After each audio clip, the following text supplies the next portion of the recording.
what we do want to get into, Webby, here this morning on Saturday League kickoff is your piece in The Australian this morning. We've just got, Steve has also said, I just watched your interview with Jessica Halloran on YouTube this morning, Webby, regarding Gus. Outstanding. So let's focus on that. A big double-page spread in The Australian today. Make sure you get it online or go and buy your hard copy of The Australian because it is an intriguing piece. I started reading it this morning until a gentleman snatched the paper off me. I got up to go and get my coffee, came back, he took the paper off my table. So, great read. Go and buy one. Can I first and foremost, Yes. What prompted the story? Because you've known him around 20, or you've had an association of around 20 years with Gus? Oh, look, I got commissioned for it. It wasn't to be honest, it wasn't my idea to do the piece. Okay. And I was a little bit reluctant, I've got to say, because I just left, I left the Herald at the end of last year. I had a close relationship with Gus, as much as a journalist can have a close relationship with Gus. It's very transactional in many ways. And I explore that in this story. And also, because I joined News Corp, and he's had a long-standing feud with News Corp, and I'm copying a little bit on social media as it being a hatchet job on him. I take offence at that. I think it's a very balanced piece, and it talks about Gus's good points and his genius in many ways. It bounces between his genius as a caller, as a general manager of football, and then also his absolute weirdness, which anyone who's ever had anything to do with Gus knows he can be a very, very prickly and difficult character. But I got commissioned by the editor of the paper, Kelvin Healy, to talk about how Gus, and this was the brief, imposes his will on the game. Yep. And that's what I did. So over the last few months, I spoke to as many people as possible. He was the very first person I reached out to. I didn't, that's why I get a little bit of upset when people saying, you've just done this because you're no longer working for Channel 9. That's rubbish. I'm doing it because he's a massive figure in the game. And his relevance has never been stronger than ever. And if I was going to do a hit piece on him, he wouldn't have been the first person I called. So I called Gus first. I texted him repeatedly saying I wanted to speak to him. I never heard back. The second person I spoke to for the piece was Cameron Serrauto. So they knew, I'm sure the coach would have told Gus that I was doing a story on him. The third person I called was David Gingell, who is very close to him. And the fourth person I called was Peter V'landys. So it's not like this was an ambush whatsoever. It's a bloody long piece. I had no idea it would be 6,300 words, which is extraordinary for a newspaper story. But there's so much. He's had such a colourful career in so many different parts of the game, and touched so many and influenced so many different lives, good and bad, that it just sort of flowed. I expected them to run it over 2 days, but they decided to run it today, and it's it's a pretty heavy piece. It is hard hitting, I've got to say, an insight into again, we talk about these figures that we see so much of, but we don't know a lot about. Okay, and I thought it was actually quite balanced as well, because it showed how much of a genius he is when it comes to his thoughts around rugby league. And I've got to say, I've had a bit to do with Gus, whether it be on panel shows or whether it's calling games here and there for Channel 9.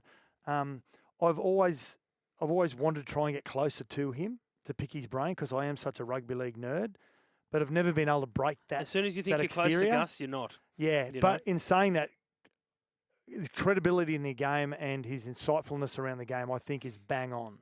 So when you're looking at the story and Gus's role in the game over so many years as a player and as a coach and an administrator, what do you think? What have been some of the real good points that you think up to now from Gus's career? Just his success. Yeah. Just everywhere he's gone, he's had success. Like, I mean, he won comps at the Bulldogs and Penrith before he was 33 years old. It's insane to think about. People don't really it. remember that, Yep. Before he's 33. He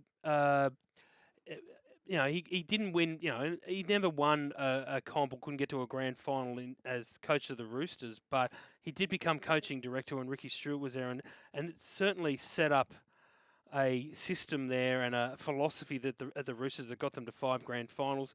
We all know what he did at Penrith. He simultaneously killed the AFL's attempt to take over the western suburbs of Sydney while also getting Penrith going and tapping into their 9,000 juniors.